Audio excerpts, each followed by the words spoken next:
वजीर आजम और field marshal Asim Munir से Saudi chief of general staff की मुलाकात। वजीर आजम का पाक सऊदी तारीखी बरादराना ताल्लुकात मजीद मजबूत बनाने का आज़म। सऊदी डिफेंस चीफ का GHQ का दौरा, सऊदी मेहमान को गार्ड ऑफ ऑनर पेश। सिक्योरिटी ताउन और इंसदाद दहशतगर्दी में शराकत मजीद बढ़ाने पर इत्तफाक। सऊदी अस्करी वफ्द ने पाकिस्तान के ताउन पर खुसूसी तशक्कुर का इजहार किया। Saudi chief of general staff general Fayyaz bin Hamid की chairman joint chief of staff committee general Sahir Shamshad Mirza से भी मुलाकात। इंतखाबात में क्लीन स्वीप के बाद मुस्लिम लीग नून का ऐवान में सादा अक्सरियत के लिए पीपल्स पार्टी पर इन्हिसार खत्म हो गया। 170 अरकान की सादा अक्सरियत हासिल। ज़िमनी इंतखाबात में कौमी असम्बली की तमाम 6 नशस्तों पर कामयाबी के बाद नून लीग 132 नशस्तों के साथ ऐवान की सबसे बड़ी जमात बन गई। नून लीग पीपल्स पार्टी के अलावा दीगर इत्तेहादियों से मिलकर कानून साजी कर सकेगी। ऐवान में MQM के 22, मुस्लिम लीग काफ के 5, इस्तेहकाम पाकिस्तान पार्टी के 4, जबकि मुस्लिम लीग ज़िया, BAP और नेशनल पार्टी के एक रुकन हैं, जबकि पीपल्स पार्टी के अरकान की तादाद 74 है। पेशावर में FC हेडक्वार्टर पर खुदकुश हमला नाकाम, बमबार समेत 3 खारिज जहन्नुम वासिल, 3 FC एहलकार शहीद, 4 जवानों समेत 11 जख्मियों को अस्पताल मुंतकिल कर दिया गया। एक बमबार ने मरकजी गेट पर खुद को उड़ाया, 2 मजीद दहशतगर्द फायरिंग करते हुए अंदर घुसने की कोशिश में मारे गए। वजीर आला खैबर पख्तूनख्वा सुहेल आफरीदी, कोर कमांडर पेशावर और अस्करी और सिविल हुक्काम की नमाज जनाजा में शिरकत। शोहदा के जसद खाकी आबाई इलाकों को रवाना। वजीर आजम, वजीर दाखिला, गवर्नर सिंध, वजीर आला सिंध, वजीर आला बलूचिस्तान और chairman Peoples Party Bilawal Bhutto और शहीद रहमान की मजम्मत।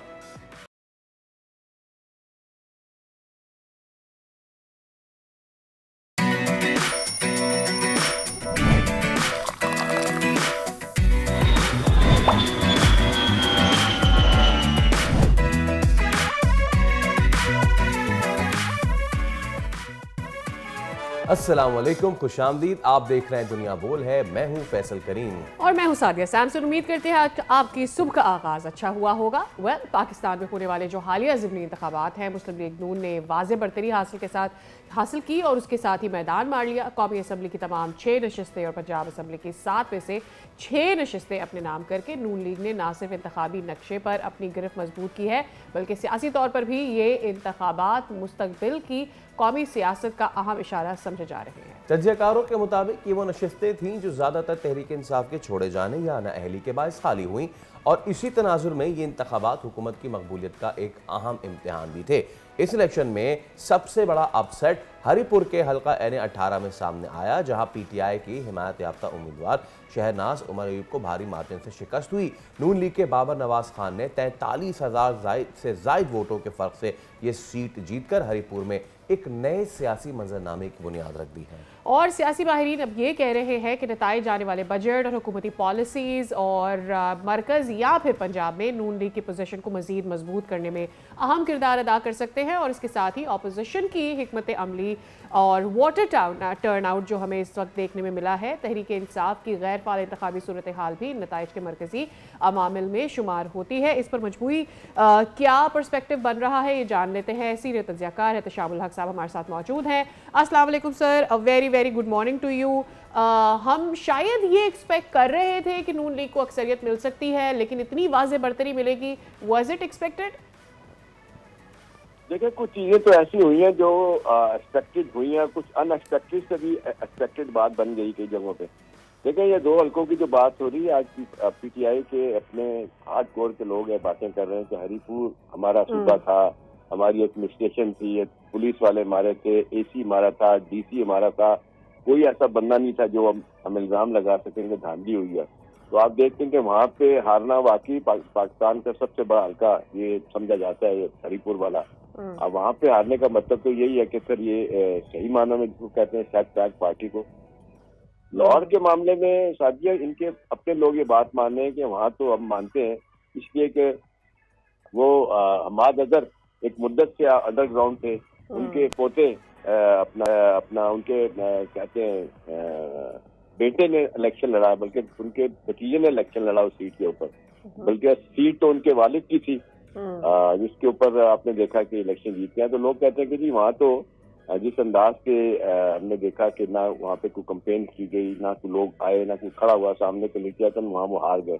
हरीपुर वाले पे मामले कहते हैं ये वाकई हमारे लिए बहुत बड़ा सेटबैक है, क्या हुआ कैसे हुआ ये तो बाद में देखेंगे। और इंटरेस्टिंग बात यह है कि इसके बाद पार्टी के अंदर इख्तलाफात और नए शुरू हो गए, बात भरे पड़े हैं। आप देखें शेर अब्दुल मरवत को देखें, बाकी लोगों को देखें कि जी ये क्या है, आपने इलेक्शन का बाइकाट क्यों किया, फिर आपने इससे पहले कमेटियों से रिजाइन किया, असेंबली पार्लियामेंट से क्यों किया, और वो यही सवाल कर रहे हैं। और फिर आप देख लें एक और जो हुकूमती हल्के सवाल कर रहे हैं, वो कहते हैं कि आप कहते हैं धांधली हुई, आपने तो इलेक्शन नहीं लड़ा, आपने तो बाइकाट किया हुआ, आप किस बुनियाद पे कहते हैं कि जी यहाँ पे धांधली हुई है।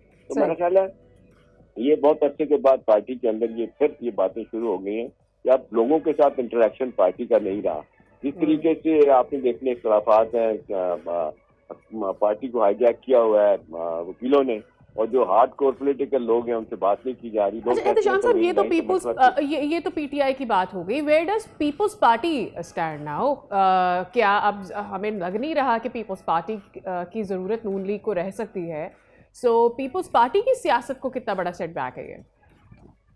देखिए वो तो बहुत बड़ा धचका है सादिया, वो तो बिल्कुल ही साफ हो गए। पंजाब में तो वैसे ही आपने देखा कि उनका कोई वो नहीं था, हार्डली 2-3 उनके एमपी है जो जीत के आए थे। अब तो इसके बाद तो कोई बात नहीं रहेगी। और फिर आए दिन जो इंटरनली जो अंदर से खबरें आती है कि इमरान कहते हैं कि जी हमें ब्लैकमेल किया करते थे कि हम आपका साथ दे रहे हैं, नतीजतन आप हमें एक बड़ी पॉलिटिकल स्पेस की जरूरत है पंजाब में, आप हमें दें, क्योंकि अगला इलेक्शन अगर पंजाब से हम नहीं जीते तो बिलावल भुट्टो को प्राइम मिनिस्टर बनाने का ख्वाब जरदारी साहब को कैसे पूरा होगा। तो वहां पे भी आप देख लें जिस तरीके से इनके मौजूदार आने, एक जगह पे तो डायरेक्ट मुकाबला आपने देखा मेरा गाजी खान में पीटीआई का आपका पीपल्स पार्टी और पीएमएलएन के बंदे का हुआ, वहाँ पे वो हार गए। तो मुझे लगता है एक तो आपने देखा सादा अक्सरियत अब पीएमएलएन की हो गई, अब उन्हें जरूरत नहीं रहेगी इनकी।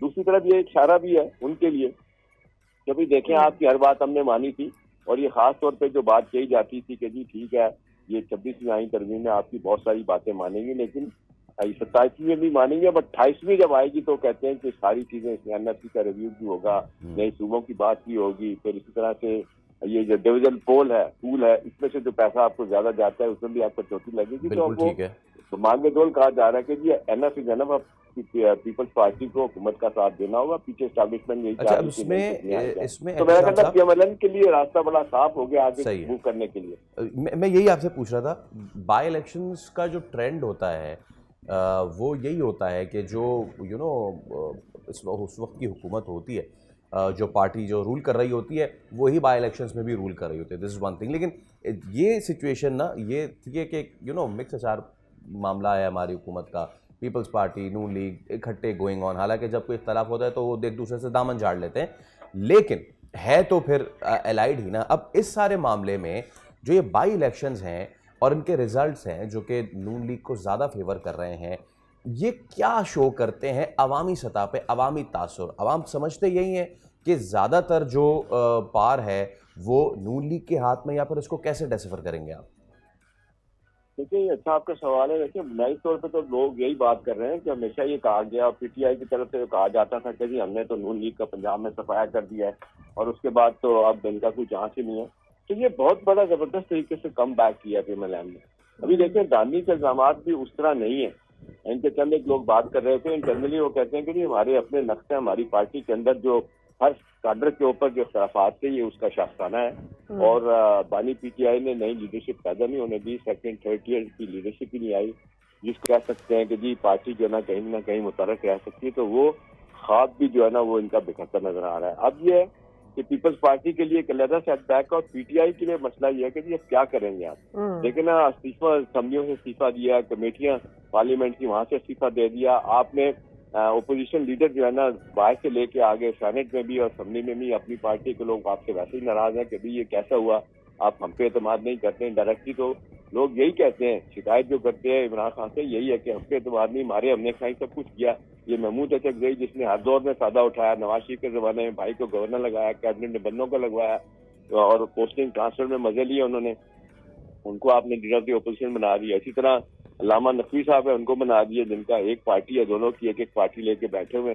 तो एक ये ना बहुत ज्यादा जिसको कहते हैं जिसको अपनी डिसअपॉइंटमेंट्स है इनकी और साथ साथ गैर यकीनी की सूरत हाल जिस तरीके से पैदा हुई है, वो लोग इससे भी परेशान है कि अब अगली दफा क्या होगा, पीटीआई के साथ मामला क्या होगा। तो पीटीआई तो फैसल बड़ी तेजी के साथ अपना क्लाउड जो है ना वो खत्म कर रही है, राय कर रही है और बुनियादी तौर पर लोग यही कह रहे हैं कि भी किसी पार्टी का मतलब ये तो नहीं कि पार्टी खत्म हो जाती, आप सारे फैसले वहीं से करवाएंगे। अभी आपने देखा 2.5-3 हफ्ते काबीना केपी नहीं बन सकी कि जी मैं मिलूंगा, जब तक कबानी पीटीआई से नहीं मिलूंगा मैं काबीना नहीं बनाऊंगा। अल्टीमेटली इतना खिलाफ हुआ, इतना किस्म हुआ कि आपको बनानी पड़ी काबीना में। अच्छी बात हुई, आपने देखा कल ये जो वाकया हुआ दहशतगर्दी का, वहां पे सीएम साहब जो पहली मरतबा आपने देखा कि वो कोर कमांडर के साथ मिलकर वहां पे जनाजों में शिरकत की, जो लोग शहीद हुए वहां पे। तो ये भी एक मैसेज आया कि नहीं भाई, वहां से अब कह रहे हैं, कल 2 दिन पहले सहाफियों से मुलाकात बड़ी की इन्होंने यहाँ पे आके इस्लामाबाद में,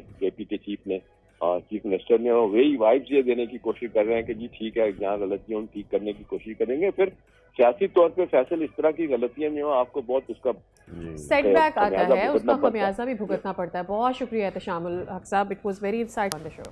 अच्छा जी, इसी मामले पे बात कर लेते हैं। तज्ज़ियाकार अशद निज़ामी भी हमारे साथ मौजूद है। असद साहब अस्सलाम वालेकुम, और बहुत शुक्रिया आपके वक्त के लिए भी। आम इंतखाबात से ज़िमनी इंतखाबात, मगर पीटीआई के इल्ज़ामात हैं ताहाल वही।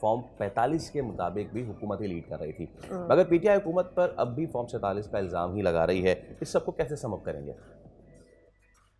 देखिए, पीटीआई की मौजूदा जो सियासत है वो फॉर्म 45 पे तो है ही नहीं, वो फॉर्म 47 पे है।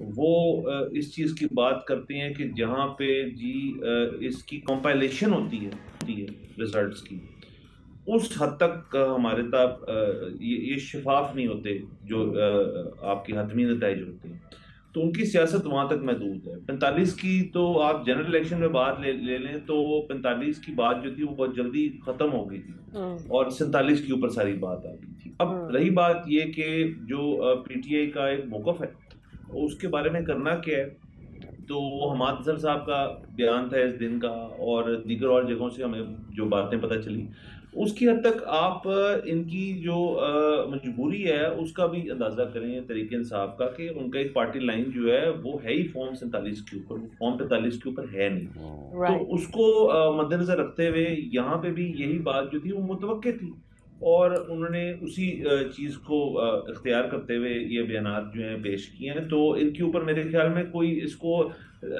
ऑपोजिशन के बयानात से ज़्यादा इसके ऊपर रोशनी जो है वो डालना जो है मेरे ख्याल में गलत है।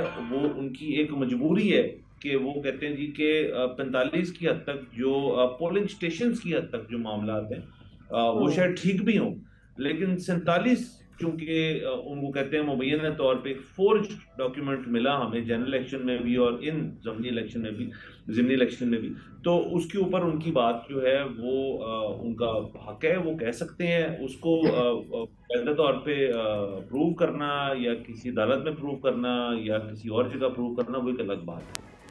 अच्छा, लग ऐसा रहा है कि हालात हुकूमत के लिए फेवरेबल भी हैं, और अगर ऐसा है तो फिर पंजाब हुकूमत आपको क्या लगता है कि बल्दियाती इंतखाबात की तरफ क्यों नहीं जाती? क्यों सूबाई असम्बली और नेशनल असम्बली का उम्मीदवार वो गटर लाइन या पानी की लाइन्स डलवाने के वादे करके वोट लेता है? ये काम तो शहरी हुकूमतों और इंतज़ामिया का है ना।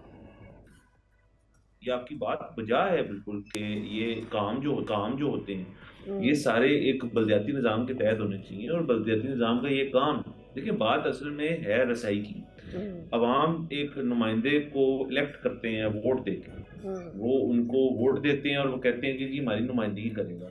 एक एमपी और एक एमएनए तक रसाई आम आदमी तो कभी हो नहीं सकती, इसलिए तो बल्दियाती निज़ाम होता है। अब उस बल्दियाती निज़ाम की हमने एक डिले की है उसको इतनी देर के लिए, तो यहाँ तो रसाई है ही नहीं बिल्कुल। अब ये कितनी एक अजीब सी बात है कि यहाँ पे जी आपने सड़क बनवानी तो एमपी के पास जाइए, यहाँ पे आपने कोई अगर ट्यूबवेल लगवाना है, आपने कोई और चीज़ करनी है तो आप एमएनए के पास जाएंगे। ये एक हद तक मज़ाहिया बात भी है।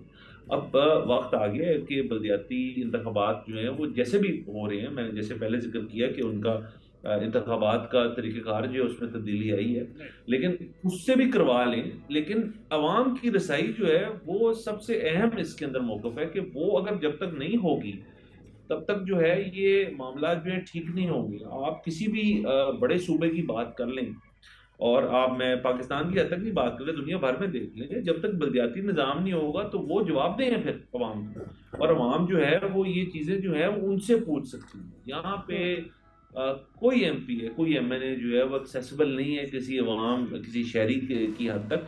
बलदियाती निज़ाम से ये चीज़ें बेहतर होती हैं, और मेरे ख्याल में इस चीज़ को तस्लीम करके पंजाब गवर्नमेंट को ये चीज़ जो है थोड़ी सी ठीक है असद साहब, डिवॉल्व बहुत करके दे शुक्रिया दी। आपके। और सुबह सुबह हम आपसे इंतखाबात के हवाले से आरा ले रहे थे। चलिए आगे बढ़ते हैं। ख़ातिन हज़रात, हमारी बहादुर अफवाज और सिक्योरिटी फोर्सेस ने कल जो कारनामा सर अंजाम दिया है, पूरी दुनिया ने उसको अप्रिशिएट किया है। एक बार फिर वतन अजीज़ के खिलाफ जारी दहशत गर्दों का सर कुचल दिया है। पेशावर में कल सुबह फेडरल कॉन्स्टेबलरी हेडक्वार्टर पर खुदकुश हमला किया गया, लेकिन हमारे सिक्योरिटी फोर्सेस के जवानों ने एक बार फिर पाकिस्तान दुश्मन फितना और खवारिज की बुज़दिलाना कार्रवाई नाकाम बना दी है। हमला इंतहाई मनसूबाबंदी के साथ किया तो गया था, मगर हमारे सिक्योरिटी फोर्सेस ने इसको नाकाम बनाया, और ना सिर्फ नाकाम बनाया बल्कि पूरी तरीके से इसको सबूताश किया। बहादुराना बर वक्त फैसला कुन कार्रवाई की, बड़े सान्हे को होने से पहले ही रोक लिया गया। इब्तदाई पुलिस रिपोर्ट ये बता रही है कि पहला खुदकुश जो बमबार था वो पैदल मरकजी गेट तक पहुंचा था और चादर ओढ़कर उसने अपनी शनाख्त भी छुपाई और नाके पर पहुंचकर खुद को धमाके से उड़ा लिया। इस धमाके में हमारे 3 बहादुर एहलकार शहीद हुए। वो जवान जो रोज़ाना हमारी हिफाजत के लिए सीना तान कर खड़े रहते हैं, और धमाके के फ़ौरन बाद हमने देखा कि सिक्योरिटी फोर्सेस ने तमाम सिचुएशन को कंट्रोल किया, और उसके बाद वहाँ जो बाकी 2 दहशतगर्द मौजूद थे उनको न्यूट्रलाइज भी कर दिया गया। इसी सारी सूरत हाल पर बात करते हैं। ब्रिगेडियर रिटायर्ड मसूद खान दिफाई तज़्ज़ाकार हमारे साथ मौजूद है। ब्रिगेडियर साहब, बहुत बहुत शुक्रिया आपके वक्त का, एंड वेरी गुड मॉर्निंग। कल एक अफसोसनाक वाक़या था। पाकिस्तान मुसलसल एक दहशतगर्दों के ख़िलाफ़ एक जंग की हालत में है और कई सालों से है, लेकिन आपको लगता है कि कल जो वाक़या हुआ, there is a lot to take from that as well. Obviously हम अपने जवानों को, अपने शहीदों को सलाम पेश करते हैं, और साल साल से हमारे जवान जो हैं वो हमारे लिए सीना तान कर खड़े हैं। But what have we taken from yesterday's incident? जी बहुत शुक्रिया। देखें, जो आपको बेसिकली मैसेजिंग की जा रही है, जब इस्लामाबाद जुडिशल कम्प्लेक्स पे हमला हुआ, उसके बाद ये दैट वाज फेडरल कैपिटल। अब पेशावर में भी इन्होंने एफसी फ्रंटियर कांस्टेबली हेडक्वार्टर्स पे भी गए हैं। इसी सितंबर में भी फ्रंटियर कांस्टेबली हेडक्वार्टर इन बन्नू जो था, वहाँ के जो मकामी, वहाँ पे भी इन्होंने अटैक्स किए थे। सो मैसेज ये देना चाहते हैं कि हमारी पहुंच है, हम पहुंच सकते हैं, हम यहाँ पे स्ट्राइक कर सकते हैं। और देखें कि और फिर ऊपर से रिसेंटली ये भी इतलात हैं कि अफगान तालिबान रजीम ने दे हैव रेज एक सुसाइड बम्बर की फोर्स, उन्होंने कहा हम रेज कर रहे हैं to strike inside Pakistan. So आप एक्सपेक्ट कर सकते हैं anything from this Afghan Taliban regime. So पहले से देखें कि पहले से पाकिस्तान पिछले 4 साल से कह रहा था कि दहशतगर्दी है, हम पाकिस्तान खतरे में है, और लेकिन इंटरनेशनल कम्युनिटी ने इसको सीरियस नहीं लिया। और अभी भी देखें अनफॉर्चुनेटली वो they are not ready to confront Afghan Taliban regime. तो अभी ये जिस तरह के हालात डेवलप हो रहे हैं, अभी तो देखें डेनिश डिप्टी रिप्रेजेंटेटिव ने कह दिया कि they are threat, TTP is threatening not only South Asia, उन्होंने कहा सेंट्रल एशिया। उसको इंडोर्स किया यूरोपियन यूनियन के एम्बेसडर ने, और पाकिस्तान तो यही भी कह रहा था। सो थ्रेट देखे कि यूनाइटेड नेशन की अपनी जो असेसमेंट है और analytics support section monitoring team की रिपोर्ट से जो हर साल आती हैं, उनके मुताबिक the largest terrorist organization inside Afghanistan is TTP. और फिर देखे सेंटकॉम ने भी कहा था कि जो खतरा दुनिया के आलमी अमन के लिए है, तो उन्होंने कहा अल-कायदा इस्लामिक स्टेट के साथ साथ उन्होंने कहा टीटीपी का है। तो थ्रेट तो है, अगर ये रियलाइज दुनिया नहीं करेगी तो देखें कि इसके बाद हालात से कब हो सकते हैं। आज पाकिस्तान है तो कल कोई भी कुछ ये दहशतगर्दी उनकी तरफ भी जा सकती है। ब्रिगेडियर साहब, बिल्कुल ठीक है, और मैं आपसे इसकी थोड़ी सी सिक्योरिटी एंगल से भी मैं ज़रूर सवाल करना चाहूँगा, लेकिन यहाँ पे एक चीज़ थोड़ा सा पीछे चलते हैं। तालिबान को लाके बसाने का प्लान, उनके लिए सॉफ्ट कॉर्नर रखने का प्लान, हम सबको पता है कि किसने ये सारी चीज़ें इनिशिएट की थी। अब जबकि ये चीज़ें हो रही हैं, पूरी दुनिया बता रही है कि भाई टीटीपी आप असल दुश्मन है, असल मसला है, उन लोगों की भी तो अकाउंटेबल ठहराना चाहिए ना ब्रिगेडियर साहब, जो कि ये सोच रहे थे कि जी इनको लाएं, यहाँ बसाएं। कोई कितनी तादाद थी? गालिबन 30-36 हज़ार उनकी तादाद थी। जी हाँ, बिल्कुल ऐसे ही है। देखें, दैट वाज मेरे ख्याल में फैटल डिसीजन था कि उनको ऐसा करें। देखें, जिन्होंने आपके जवानों के अफसरों के सर काटे, उनके साथ फिर उनके आप डिसरेस्पेक्ट शो किया, जिस तरह उनके साथ बॉडीज के साथ किया, तो उनके साथ कैसे बातचीत हो सकती है? मतलब दे आर, वो तो डिक्टेट करा रहे हैं ना, वो तो कहते हैं आप फाटा जो एस्टवाइल फाटा हमारे हवाले कर दें, हम वहाँ पे शरीयत नाफिज करेंगे, कंट्रोल करेंगे, फिर पूरे पाकिस्तान में वो ब्रांड ऑफ इस्लाम लाएंगे जो अफगानिस्तान में वहाँ पे चल रहा है। तो वो जो डिक्टेशन चाहते हैं, फिर वो अफगान तालिबान रजीम भी चाहती है कि ये जो लोग हैं वहाँ पे पीछे बैठ के उनको स्ट्रेटजिक डेप्थ हो, फॉल बैक पोजीशन हो। तो पाकिस्तान के इंटरेस्ट में ये चीज़ें नहीं थी। अनफॉर्चुनेटली ये पास्ट में ये किया। कुछ देखें कि लोग आ गए थे अंदर, वो आज एक वो भी हिस्सा भी ले रहे हैं और फैसिलिटेशन में भी लोग इसमें इन्वॉल्व हैं। लेकिन मेरे ख्याल में पाकिस्तान के लिए बहुत ये उस वक्त जो फैसला था उससे पाकिस्तान को बहुत डैमेज हुआ, जिसके देखें जिस वजह से अभी तक हम इससे बाहर नहीं निकल सके। Now we are consistently thinking कि भाई हम इनके साथ हाथ नहीं मिला सकते, there shouldn't be any soft corner. Finally हम एक डिसीजन की तरफ आ गए हैं। कल के वाक़ये के ऊपर बहुत सारे सवालात थे। एक सवाल सिक्योरिटी लैब्स के हवाले से भी हो रहा था। हम जानते हैं कि ये पूरा जो महल वकूफ़ है इसकी बैक साइड पे स्लम्स हैं, ऐसे स्लम्स का ये दहशतगर्द फ़ायदा उठाते हैं और फिर ये रिपोर्ट आना कि ये पाकिस्तान में मौजूद रहकर ट्रेनिंग्स हासिल क्या कर रहे हैं, नहीं कर रहे। Just tell us, it is easy said then done कि हम जब ये बात करते हैं कि सिक्योरिटी लैब्स है, लेकिन खैबर पख्तूनख्वा कितना वल्नरेबल है, इन दहशतगर्दों की एंट्रेंस कितनी आसान है वहाँ पे पलना पनपना।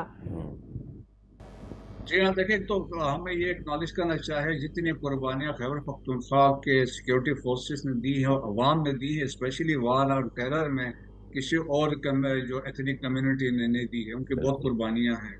और फिर ऊपर से ये मसला है कि इट इज़ वेरी डिफिकल्ट कि इस तरह के हालात में जब इस तरह की जब दहशतगर्दी होती है, it is very difficult to define between foe and friend कि ये दहशतगर्द है या कोई काम है। तो वो इस तरह जाके स्ट्राइक्स हो जाती हैं। तो हम इसको सिक्योरिटी लैब्स नहीं कह सकते अनलेस कोई जब आपके अंदर पेनिट्रेशन हो जाती है और फिर वो एक लैब्स में आ जाता है। लेकिन इसमें आप देखें कि इसमें आप क्रेडिट दें फ्रंटियर कांस्टेबली के जवानों को, वो अलर्ट थे। जो गेट पे लोग थे वो तो शहीद हुए, लेकिन जो बाकी पीछे लोग थे उन्होंने प्रिवेंट कर दिया द बिगेस्ट डिजास्टर जो होने जा रहा था, क्योंकि अंडर ट्रुप्स थे, जो ट्रेनिंग हो रही थी उस टाइम में हंड्रेड्स वो अंदर जो ट्रेनिंग कर रहे थे, तो उससे उन्होंने बचाया है। तो इसका मतलब ये था कि आपकी सिक्योरिटी एजेंसीज, आपके सिक्योरिटी फोर्सेस तमाम जो थे अलर्ट थे। और देखे ये वार्निंग्स तो ऑलरेडी लोगों को कन्वे हो चुकी थी कि थ्रेट है, तो लेकिन बाकी लोगों ने अच्छा रिएक्ट किया। इसका मतलब था कि लोगों को अवेयरनेस है और they are ready to sacrifice their lives for the country. Brigadier साहब, इसमें एक पहलू ये भी है, हमारी रहनुमाई फरमाइएगा, कि जब भी इस तरह की चीज़ होती थी तो ऑब्वियसली हमारी जो द डिफेंस लाइन जो थी ना, वो पहली आर्मी बन जाती थी। उसको रिस्पॉन्ड करना होता था, उसको पहुंचना होता था और उसने किया भी। बट कल की बात यह कि हम जब फर्स्ट लाइन ऑफ डिफेंस की, फर्स्ट रिस्पॉन्स की बात करते हैं, FC dealt with it. FC ने इसको डील किया, इसको ख़त्म भी एफसी ने किया, इसका कला कमा भी किया। This is a very good sign कि आपकी जो लोकल पुलिस है या फिर पैरामिलिट्री है वो अब इस काबिल हो गई है। बिकॉज इन एरियाज़ में चाहे केपी को बलूचिस्तान हो, यहाँ पे सबसे बड़ा मसला ये था कि फर्स्ट लाइन ऑफ डिफेंस को आर्मी को आगे आना होता था। बट ये वाली चीज़ मैं चाहूँगा इस पर थोड़ी सी रोशनी ज़रूर डालिए आप। ये देखें बहुत इंपॉर्टेंट बात है और नेशनल एक्शन प्लान में भी यही बात की गई है कि, और जब अज़म इस्तेहकाम जिस तरह का कंसेप्ट है उसमें भी यही था कि हर एक इदारे ने अपना किरदार अदा करना है, अपना रोल भी निभाना है।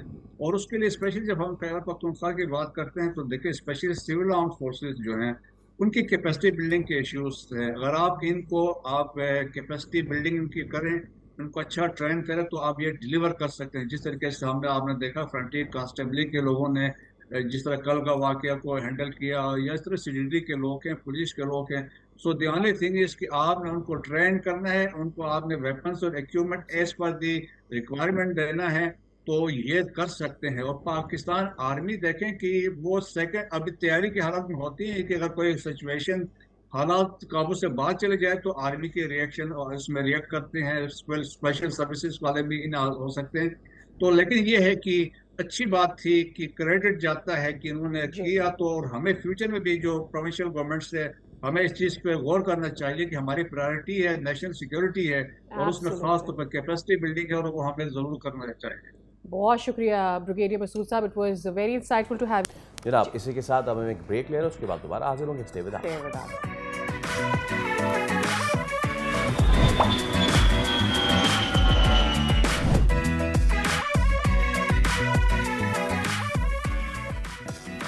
बार फिर आपको कहेंगे खुशामदीद, बात करेंगे कुछ स्पोर्ट्स से जुड़ी।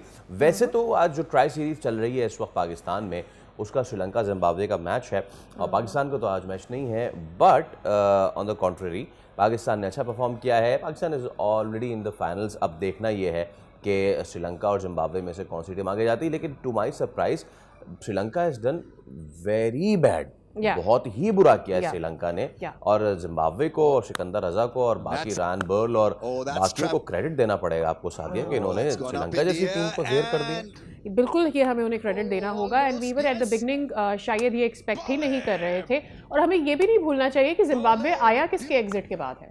सो they were not in the series as well, and then coming taking part in the series and making their mark. Obviously ये इंटरेस्टिंग है। ऑल्सो ज़रा हमें PSL के बारे में भी कुछ बात करना है कि PSL के बारे में क्या खबरें आ रही हैं, क्या एक्साइटमेंट उसकी तरफ बिल्ड हो रही है, बिकॉज ऑब्वियसली ये बाज़गश तो चल रही थी कि क्या कोई नई टीम्स हैं जिनका शुमार हो सकता है, और फिर क्या कोई नए प्लेयर्स इंटरनेशनल ऐसे हैं जो कि टीम्स में शामिल हो सकते हैं। एक तो वो जो नई टीमें हैं उनका नाम क्या होगा, ये भी सीगा राज में बहुत से लोगों ने कहा कि ये टीम वो टीम, ऐसी कोई भी चीज़ नहीं है। PSL ने इसको क्लियर कर दिया है, लेकिन अब हुआ ये है कि लाहौर कलंदर्स ने अगले 10 साल की रिटेंशन ले ली है, कोयटा ग्लैडिएटर्स ने भी ले ली है, मुल्तान सुल्तान का कुछ पता नहीं क्या चल रहा है क्या नहीं चल रहा है। और जब हमें चीज़ें पता नहीं चल रही हैं तो जो पीछे सारा एक सैलाब इकट्ठा हुआ था, पूरा तूफान आया था, क्या PSL का उससे निकल चुका है? बात करेंगे। तजरकार अदील अजहर हमारे साथ मौजूद है। अस्सलाम वालेकुम अदील भाई, good morning and thank you so much for your time. तो ज़रा PSL से आगाज़ कर लेते हैं सर। हमारा फ्लैगशिप प्रोजेक्ट, हमारी पहचान PSL पिछले 2 से 3 से 4 महीनों में बहुत ही वॉल्केनोइक या हरिकेन टाइप सिचुएशन में रहा। वो are we out of it after ये 10 ईयर रिटेंशन जो बाकी टीम्स ने ली है? अस्सलाम वालेकुम। पहले तो आप दोनों को, to all the viewers, thank you for having me again. Good morning यार।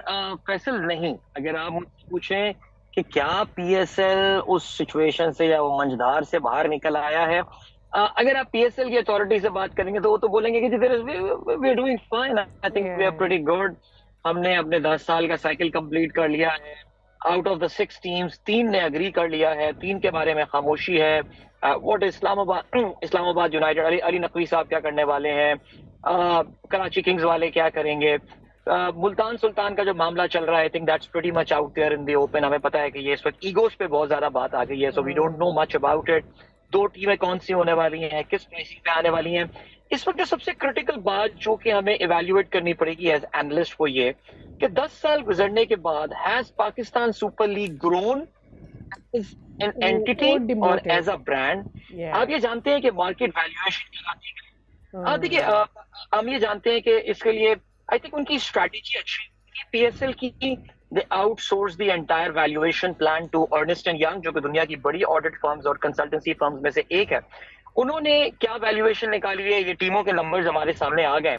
लेकिन एक बात जो नोट करने की, और जिसमें मैं आपको चाहूंगा कि आप लोग तवज्जो भी दीजिएगा और जो स्पोर्ट्स के रिपोर्टर्स हैं वो भी इस पे बात करें, कि इन्होंने जो टीमों की अब जो अगले 10 साल की जो बताया है बिड, जिसमें वो टीमें अपने 10 साल के राइट्स ले रही हैं, वो पाकिस्तान रुपीज में रिटेंशन, वो पाकिस्तान रुपये में इन्होंने अनाउंस किए हैं। अगर आपको याद हो, if you go back 10 years, it was in US dollar. तो अगर आप इन पाकिस्तान रुपये को US डॉलर में कन्वर्ट करेंगे तो आपको एक्चुअली अंदाजा होगा that this amount has gone down, because उस वक्त पाकिस्तानी रुपये जो है वो कोई 100-102 रुपए का होता था, आज वो 280-285 रुपए का हो गया, बल्कि आज तो उसको और बढ़ने की बातें की जा रही हैं।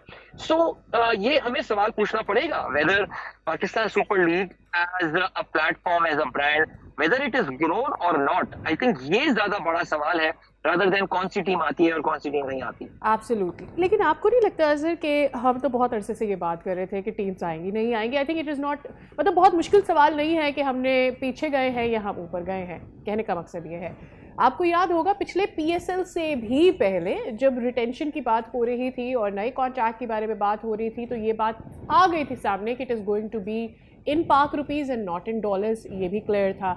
और फिर ये कि इतनी हेयर से थी कि ये टीम होगी वो टीम होगी, इवेंचुअली नहीं हुआ। मुल्तान हमने देखा अली तरीन के मामले में भी दोनों साइड से आपको अनप्रोफेशनल एटीट्यूड नज़र आता है। हमने हमेशा स्ट्रगल किया है with our professionalism and with our consistency, चाहे वो PCB का अपना वे ऑफ कंडक्टिंग हो या फिर PSL हो। स्टार्टिंग में 4-5 साल we were very professional, we were very thorough, लेकिन हम हर सिस्टम को इसी तरह से खस्ता हाल बनाते हैं। देखिए, मेरा ये ख्याल है that it's the people who make the system. आपको ये देखना पड़ेगा कि PSL के इब्तदाई 5-6 सालों में when PSL was growing and was very popular, who were the people who were managing it.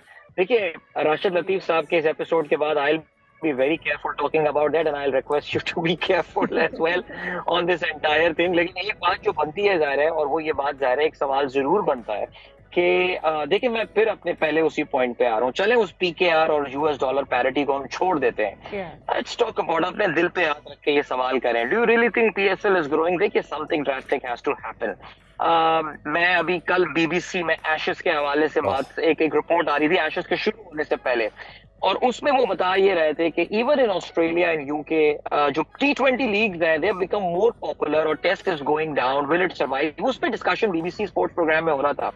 During that entire conversation, none of the participants even mentioned the word Pakistan Super League। उन्होंने, of course, IPL का जिक्र तो आना है। They talked about the Big Bash League, they talked about the Caribbean Premier League, they talked about the South African Cricket League। Nobody mentioned about PSL। क्यों भाई? हम दावा तो करते हैं हम दूसरी बड़ी लीग है, ये वो। मेरा ये ख्याल है कि something very drastic has to happen। ये बड़े प्लेयर्स, देखिए, कब तक हम रिटायर्ड प्लेयर्स की बुनियाद पे इस लीग को चलाते रहेंगे? पिछला PSL इस लिहाज से बेहतर था कि वो जो IPL में ड्राफ्ट नहीं हो पाए थे वो PSL में आ गए थे, लेकिन उसमें भी बहुत सारे ऐसे प्लेयर्स थे, things would have improved, which is why I really feel कि ये अब ड्राफ्टिंग मॉडल से निकल के हमें अब बिडिंग वाले मॉडल और ऑक्शन मॉडल पे जाना पड़ेगा। लेकिन गाइस, 100 बातों की एक बात, और वो ये कि इन जरा फ्रेंचाइज से बुला के आप पूछें तो did you guys even make money out of this entire thing? अब तो 8 फ्रेंचाइज होने वाली है, आपका जो डिविजिबल पूल है वो बड़ा होने वाला है। HBL की डील से भी हमें अंदाजा हो गया कि कोई छक्के मारने वाली डील आपकी जो है वो नहीं मिल रही है। आप जो है वो बेसिकली सिर्फ और सिर्फ टीमों को जो कंट्रीब्यूशन सालाना जारी होती है फ्रॉम द डिविजिबल पूल, वो भी अब कम होने वाला है 8 टीमों की वजह से। तो ये these are tough questions that need to be answered. और जब आप कहते हैं something drastic has to happen, मैं लाइन ड्रॉ करूं, हम पहले 3 साल पहले तो हम ये South African league, Caribbean league, इसकी बात नहीं कर रहे थे, अब इनकी बात हो रही है, तो हम कहाँ रह गए हैं अदिल भाई? और yes, there is an entertainment factor in IPL and all, लेकिन वो उससे भी बहुत आगे जा चुके हैं ना। मैं लाइन ड्रॉ करूं, हमें किन किन चीज़ों में बेहतरी करनी है सर, ये बताइए। देखिए, मैं आपको बताऊं, ये IPL में जो एंटरटेनमेंट वाली बात थी ना फैसल, ये किस्सा पालीना है, ये बहुत पुरानी बात है। अब उनको भी अंदाजा हो गया, we need to focus on cricket. And I can tell you one thing, IPL पिछले 3 साल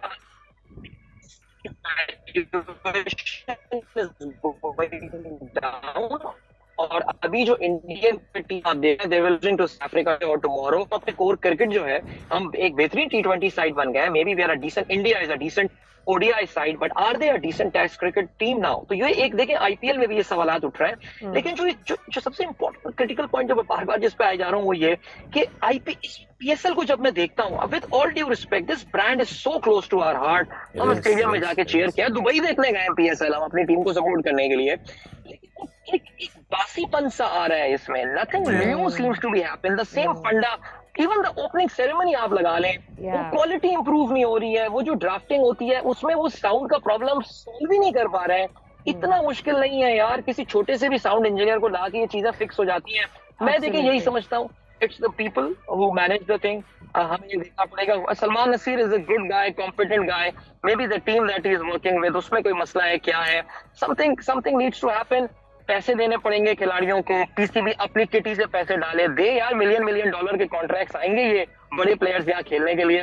और अदिल भाई, इन्हीं मसले तो चलते रहेंगे, इन्हीं मसले मसाइल में से ही निकलना है। Thank you so much for your time जनाब, और आपको दोबारा हम जहमत देंगे। वेल, जैसे हमने कहा था, स्पोर्ट्स के हवाले से बात करेंगे, नॉट ओनली क्रिकेट लेकिन स्पोर्ट्स। सो फुटबॉल में कुछ अच्छा हुआ सादिया, और इससे पहले कि मैं आप बताऊं आपको, मैं दिखाना चाहता हूं, आप देखें हमारे लड़के जो अंडर 17 के हैं, कहाँ से गोल मार रहे हैं इसको। दोबारा ये देखें, आप दोबारा दिखाएं इसको, ये जो आप भाग दौड़ रहे हैं मूसा, इन्होंने क्या ज़बरदस्त गोल किया है, ये देखें आप, ये और हाफ लाइन से गोल मारा। एक तो ये वंडरफुल, ज़बरदस्त, और इसके बाद वाला है ना वो इससे भी बेहतर गोल है। तो अंडर 17 एफसी क्वालिफाइड इस वक्त चल रहे हैं और इसमें पाकिस्तान के अंडर 17 टीम कमाल करी। This is the goal that I am talking about. सी कीपर ने इसको बजाया और तकरीबन हाफ लाइन से एंड इट गोज बैकम की याद दिला दी भाई। क्या बात है, जबरदस्त। पाकिस्तान इस अभी तक चैंपियनशिप में कंबोडिया को हरा चुका है, रिसेंटली कल होने वाले मैच में किर्गिस्तान को हराया है, और आगे फिर और भी टीम्स हैं, लाओस है, यमन से तगड़ा मैच है। सो पाकिस्तान ने बहुत डिटर्मिनेशन शो किया है। आई एम श्योर अगर इसी तरह से रहेंगे तो we will be doing more wonders. Well, हमें लेनी है एक छोटी सी break. Stay with us.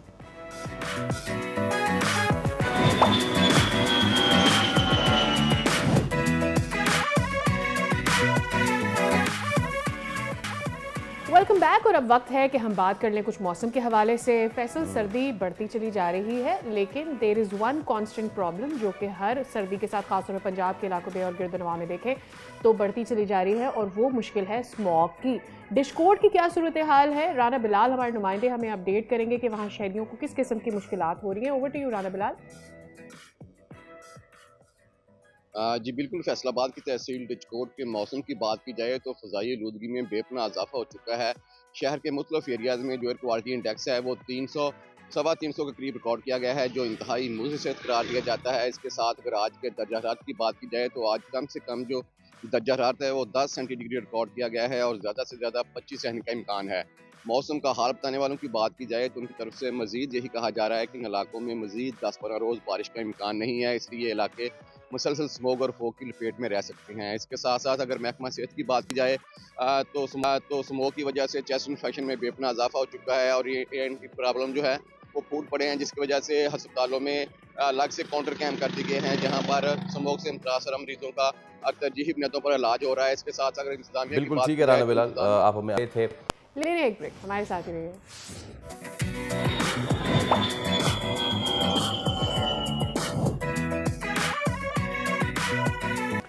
Welcome back again. Faisal, कल एक मेरे ख्याल में ये कहा जाए कि गैर मामूली डेवलपमेंट हुई, और वो हुई तो वैसे इथियोपिया में, लेकिन पाकिस्तान में उसकी बाशकत ज़रूर सुनाई दी। ऐसा कैसे कि 3770 किलोमीटर दूर इथियोपिया में होने वाला एक वाकया पाकिस्तान में सुनाई दिया। हाउ? तो मामला कुछ ऐसा है कि जो हेलीकबी आतिशफशा है वो अचानक जाग उठा है, और धमाका इतना ताकतवर था कि राख का बादल 46,000 फीट की बुलंदी तक उठ गया। यानी तकरीबन हवाई जहाज़ों की ज़्यादा से ज़्यादा परवाज़ की सतह के बराबर वो धुआं जो है वो महसूस किया गया, उसे ऑब्जर्व किया गया। और एक गैर मामूली सरगर्मी के बाद पाकिस्तान के महकमा मौसमियात ने भी फौरी तौर पर अलर्ट जारी किया, जो अपनी नौयत का एक पहला अलर्ट है।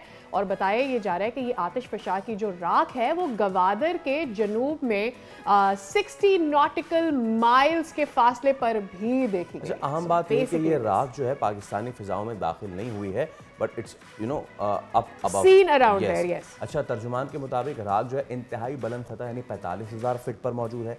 ज़मीनी फ़िज़ा का दबाव, हवा की रफ्तार और मौसमी पैटर्न से इसे पाकिस्तान के शहरों की तरफ आने नहीं देंगे, इसलिए कराची, लाहौर, इस्लामाबाद समेत किसी भी शहर में आलूदगी या मुदरसत फ़िज़ा का ख़तरा नहीं है। बाय द वे, ये जो राख है ऊंचाई पर मौजूद है, इसलिए बैनुल-अक़वामी परवाज़ों को मोहतात रहने की हिदायत दी। यहाँ आपको ये बताएं कि जो कमर्शियल डोमेस्टिक परवाज़ है पाकिस्तान में वो 30 से 35,000 और इंटरनेशनल जो है वो 40 से ऊपर करती है। अच्छा, इसमें यह भी है कि हज़ारों साल से ये आतिशफशा खामोश था, हज़ारों साल से। 2 पॉइंट्स इसमें साथ, देन वील मूव फॉरवर्ड। एक तो ये कि हज़ारों साल से खामोश आतिशफशा जब फटती है तो उसका जो फैलाव होता है उस ऐश का वो कितना ज़्यादा है, पहली चीज़। दूसरी चीज़, हम अभी एक न्यूक्लियर वॉर के थ्रेट से निकले हैं, राइट? अगर तो खुदा ना खास्ता, नॉट सिर्फ इंडिया पाकिस्तान में नहीं, जो भी दो ममालिक के दरमियान खुदा ना खास्ता कोई जंग होती है, उनके देखने के लिए यह है कि जो धुएं के बादल हैं वो पूरी दुनिया में कहां कहां तक असर कर सकते हैं। सिर्फ ऐश का क्लाउड सिर्फ राख का जो बादल है वो 4000 किलोमीटर सफर जब कर सकता है, तो आप सोचे कि खुदा ना खास्ता खाकम बंधन अगर ऐसा कुछ होता है तो स्टोरी इज कि वी आर ग्लोबली कनेक्टेड और हम में से हर रीजन दूसरी रीजन को अफेक्ट करती है। उसकी एक मिसाल तो हमने स्मॉग के जरिए फ्रॉम दिल्ली टू लाहौर भी देखा, that's one part of it. लेकिन अदरवाइज भी अगर आप अपने मुल्क के इकोसिस्टम को खराब करते हैं, वो दूसरे मुल्क के इकोसिस्टम को ही मुतासिर करता है। And this is why you have to take care of your part of this nation और योर पार्ट ऑफ एरिया, ताकि दूसरे मुल्कों को नहीं मसला हो, लेकिन सबसे पहले आपको ज्यादा मसाइल ना हो। एब्सोल्युटली हाँ, लेकिन ये है कि फिलहाल इस राख से हमें कोई मसाइल नहीं, बट ऑब्जर्व जरूर किया जा सकता है as a unique experience. Absolutely. ये जो वोल्केनो है सादिया, पता नहीं कितने हजारों साल से खामोश था। कभी आपको मौका मिला है पाकिस्तान में कुछ वोल्केनोस को करने का? No, I haven't. Not in Pakistan. But yes, I did go to some other countries and saw volcanoes. यहाँ बलोचिस्तान में है और कुंडमलीर के पास है। Oh yes, I've heard about it. चले पाकिस्तान की बात हो ही गई है तो ज़रा पाकिस्तान और ड्राई फ्रूट का जो कनेक्शन है उसके हवाले से भी बात कर लेते हैं। सर्दी आ गई है, ऐसे में ड्राई फ्रूट तो खाएंगे, अब कीमतों में लेकिन इजाफा भी देखने में आ रहा है। अच्छा, ये हर दफ़ा का इजाफा है, हर साल ये इजाफा होता चला जाता है, लेकिन एक अहम वजह उसके पीछे शायद ये भी हो सकती है कि इस दफ़ा जो बारिशें हुई हैं उसने ड्राई फ्रूट जो वहाँ रखा हुआ था उसमें नमी भी डाल दी है। इससे कितना नुकसान हुआ है, चिलगोजा थोड़ा कम हुआ है बॉस। हाँ, और उसके पीछे वजह क्या, चिलगोजे के पीछे वजह क्या है, कैसर चौधरी हमें बता सकते हैं। शायद कैसर, क्या आप हमें बता सकते हैं कि ड्राई फ्रूट्स की कीमतों में इजाफा हुआ है और जिनमें कमी हुई है वो कौन सा ड्राई फ्रूट है जिसे हम खरीद सकते हैं?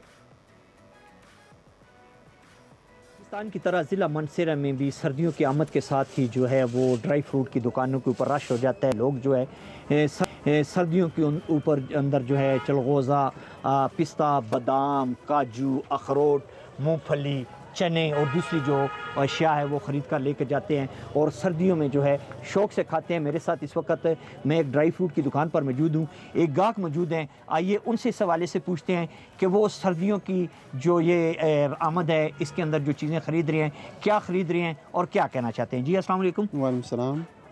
क्या कहना चाहते हैं जी, क्या ख़रीद रहे हैं? बस इस बार तो लिया चिलगोज़ा पहला बहुत महंगा था, इस साल थोड़ा सस्ता हो गया, 8000 का मैंने ये चिलगोज़ा लिया।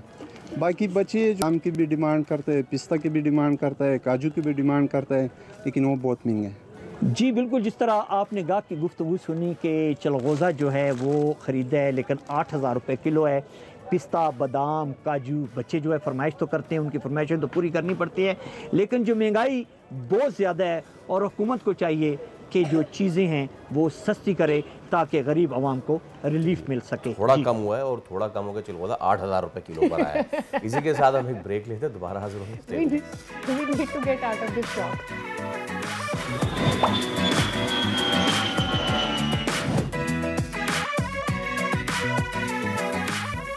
Welcome back. कराची की बात करें तो जदीद ट्रांसपोर्टेशन मंसूबे ग्रीन लाइन BRT के तौसीम मंसूबे पर काम दोबारा शुरू कर दिया गया है। Good to hear that. 101.8 kilometre तवील ये ट्रैक नुमाइश से जामा क्लॉथ मार्केट तक जाएगी, जिसके मुकम्मल होने के बाद शहरी फरजानी टाउन से जामा क्लॉथ तक आरामदेह और तेज सफर कर सकेंगे। अब दीगर डिटेल्स हमें देंगी मरियम हसन, हमारी नुमाइंदा हमारे साथ मौजूद हैं। उनसे जान लेते हैं कि मुर्तज़ा वहाब ने तो कल मंसूबे के हवाले से इब्तदाई जो रिजर्वेशंस थी उनकी क्लैरिफिकेशन भी दे दी है, कुछ चीज़ें बेहतर हुई हैं या नहीं हुई है, ये कनेक्शन कैसा है और वहाँ इस वक्त सूरत हाल मरियम क्या देख रही हैं। Over to you Mariam. वफाकी हुकूमत का mass transit programme green line bus की बहाली का आगाज़ जो है अब दोबारा से किया जा रहा है। इस मंसूबे को जो है मरहलावार मुकम्मल होना था, लेकिन 6 साल जो है ये मंसूबा ताख़ीर का शिकार रहा है।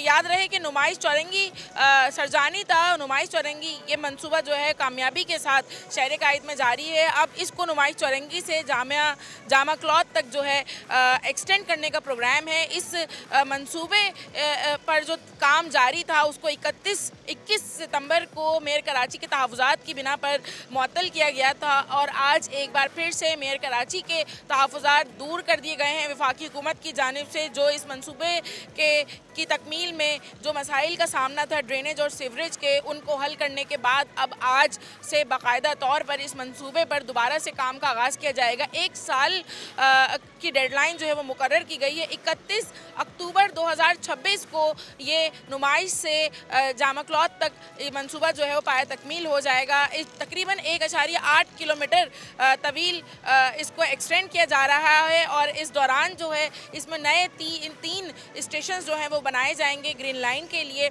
याद रहे कि 2016 फरवरी में इस मंसूबे का बाकायदा तौर पर आगाज़ किया गया था, जो कि 6 साल ताख़ीर का शिकार भी रहा। ताहम अब उम्मीद की जा रही है कि अक्टूबर 2026 तक कराची के बासी जो हैं वो सुरजानी से M A Jinnah road Jama Cloth तक जो है ग्रीन लाइन के थ्रू। चलिए मरियम, बहुत शुक्रिया आपका। और इसके साथ आई रिमेंबर कि जब ये पहला फेज़ कंप्लीट हुआ था सुरजानी से नुमाइश तक, तो आई जस्ट कवर्ड इट, तो मुझे अच्छी तरीके से मुझे मेमोरी याद है। ये मुझे याद नहीं था कि 6 साल हो गए हैं। हम जरा बात कर लेते हैं। मरियम ने हमारा रिफ्रेश कर दिया है। बिल्कुल, हमारे साथ मौजूद है आज राजा खलीकुज़्ज़मान अंसारी साहब, जो कि स्पोक्स पर्सन है गवर्नर पाकिस्तान के। राजा साहब को सबसे पहले वेलकम करते हैं sir. Thank you so much सबसे पहले कि आप स्टूडियो में तशरीफ़ लाए। It's our pleasure to host you. तो जनाब, अब ये मामला तहफ़्फ़ुज़ात और सारी चीज़ों के साथ अब ख़त्म हो गए हैं, जामा क्लॉथ तक ये जा रही है। तहफ़्फ़ुज़ात थे क्या, ये इशू आया क्या था, ये तो बताएं। Thank you very much. सबसे पहले तो मैं आपको बताऊं, ये ना तोसी मरहला है ना ये फेज़ 2 है, ये वही ग्रीन लाइन है जी। शुरू से सरजानी से म्यूनसिपल पार्क सदर, जिससे अब हम जामा क्लॉथ के करीब यानी जहाँ तक अब है, इसका डिज़ाइन था जिसके 2 कॉरिडोर्स थे। एक ग्रीन लाइन कॉरिडोर था, एक कॉमन कॉरिडोर था जिससे सिंध हुकूमत की बाकी लाइन्स ने, बस सर्विसेज ने ज्वाइन करना था और फिर आगे टावर तक जाना था। और जो कॉमन कॉरिडोर था वो फ्रॉम गुरु मंदिर टू म्यूनसिपल पार्क था। गुरु मंदिर टू नुमाइश चौरंगी तक हम लेके आए थे, उसके बाद काम बंद कर दिया गया क्योंकि मुल्क में सो कॉल्ड तब्दीली आ चुकी थी, जो आ नहीं रही थी, आ चुकी थी। अच्छा, उन्होंने बंद कर दिया ओवरऑल, सिर्फ नहीं ग्रीन लाइन नहीं, K4 भी बंद कर दिया था। कुछ नहीं, तब्दीली करनी नहीं है, सिर्फ लोगों को जेलों में डालना है। खैर, हम उस तरफ नहीं जाते जी। इशू ये है कि अब इस पर जब दोबारा काम स्टार्ट हुआ, दोबारा हम आए, और क्योंकि हमारा नारा है कि हम खिदमत पे यकीन रखते हैं, परफॉर्मेंस बेस्ड पॉलिटिक्स की हमेशा PMLN ने, हमने दोबारा इसको स्टार्ट किया। मेयर कराची क्योंकि मेयर नहीं थे, उनकी नॉलेज एंड अंडरस्टैंडिंग कुछ तो NOCs को लेके और उन चीज़ों को लेके कुछ डिफरेंट थी, जो कि उन्हें क्लियर किया गया, उन्हें बताया गया। मैं खुद PIDCL के CEO और जनरल मैनेजर के साथ उनके पास हाजिर हुआ, उन्हें सारी चीज़ें गाइड की, बताई। वो बेसिकली उनके जितने एतराज़ात थे वो शहर के लोगों के हवाले से थे कि जी लोग मुतासर ना हों, ट्रैफिक का फ़्लो चलता रहे, फुटपाथ टू फुटपाथ जो है वो हमने सारी चीज़ें हमने बनानी है, सेवरेज उसमें ज़रूरी है क्योंकि वो इंश्योर करना चाह रहे हो। तो सबसे बड़ी बात, उन्हें ये लग रहा था कि ये मंसूबा भी तातुल का शिकार ना हो जाए, इसकी कोई डेडलाइन हमें मिलनी चाहिए। हमने एक एक चीज़ पे बैठ के पूरी डिज़ाइनिंग के साथ उनके साथ बैठ के हमने मीटिंग की, वो सेटिस्फाई हुए कराची के लोगों के हक में। और फिर हमने उन्हें ये बताया कि इसमें ना सिर्फ बेहतरीन सेवरेज का निज़ाम है, जब कराची में बारिश हुई, अभी पिछले सारी रोड ब्लॉक थे, लोग बसेस में मैसूर होकर रह गए थे, ग्रीन लाइन चल रहा था, उसमें एक ड्रॉप पानी नहीं था। उसी लाइन और लेंथ पे, उसी डिज़ाइन पे हमने यहाँ पे भी स्ट्रॉम ड्रेनेज दिया है और मुकम्मल तौर पे स्ट्रीट लाइट्स दी हैं। फुटपाथ टू फुटपाथ हमने पूरा उनको बताया किस तरह हम करेंगे, फिर ट्रैफिक का फ्लो मुतासर नहीं होगा। उनकी जितनी रिजर्वेशंस थी वो जब उन्होंने देखी कि बिल्कुल ठीक हो रहा है, NOC के ऊपर डिस्कस हुआ, उन्हें बताया गया कि ये वही मंसूबा है, ना ये तोसी है ना ये फेज़ 2 है, क्योंकि वो उसी NOC पे ही बनेगा कि 2017 में, और उस NOC पे कोई डेडलाइन नहीं थी।